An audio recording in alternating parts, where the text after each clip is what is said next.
Hey, I'm back. Whew. I wasn't in too much pain with those wisdom teeth coming out, but I might be a little bit dumber. Ha, ha, ha. Sorry about my dry humor. So, I watched a very interesting Ask Me Anything AMA with Jared Tate, Josiah Spackman, and two other guys that are part of the DigiByte team. So I'm going to cover DigiAssets with you today and some of the things that I like about it and maybe compare it to some other things that are out there. So what DigiAssets is trying to do is allow people to easily tokenize or digitize things. So we want to be able to create digital assets and slap them into blockchain.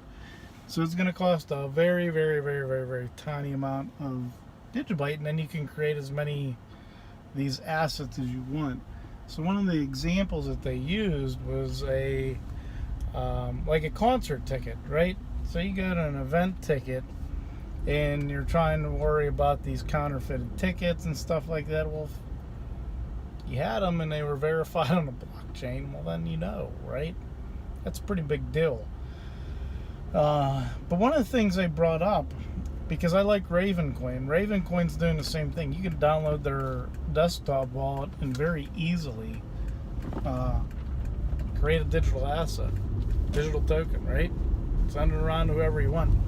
What Ravencoin is dealing with is spam right now. So people are creating advertisements and stuff like that. So then they're just sending them out to random people's addresses. But I also know Ravencoin is working on some other things down the road to make their digital asset a little more interoperable or interactive. So if you were to take something like a stock and make it digital, let's just say we could eliminate the brokers, some of the exchanges, so to speak, or at least eliminate the brokers. Maybe you still have decentralized exchanges, but what Ravencoin wants to do is allow messaging to go on to the token holders. So if let's just say you had Apple stock, right? Apple wants to message all their stockholders, token holders, and they'd be able to do that through Raven's blockchain, which is pretty cool. But the problem Ravencoin has right now is the spam, and right now guys at DigiByte are trying to figure out how to prevent spam. So maybe one of the things they've talked about is maybe making a dollar value to the price when you create a digital asset, so people just aren't out there creating digital assets and sending them all over the place to whoever they want to, with no rhyme or reason. That would be the spam. So when you think about these different blockchains, what they can do, what they can't do, what they're designed to be able to do it, man, it's interesting. The DigiByte has a lot of stuff going on with it. You look at what Microsoft is doing with the decentralized identification, and they're running off of Bitcoin's blockchain. DigiByte already has DigiID, which is basically doing the same thing that Microsoft is going to do on Bitcoin's network. If you want to talk about security, well, DigiByte is very secure with the 5 different hashing algorithms. Much more difficult to take that over, which also further decentralizes the mining pools.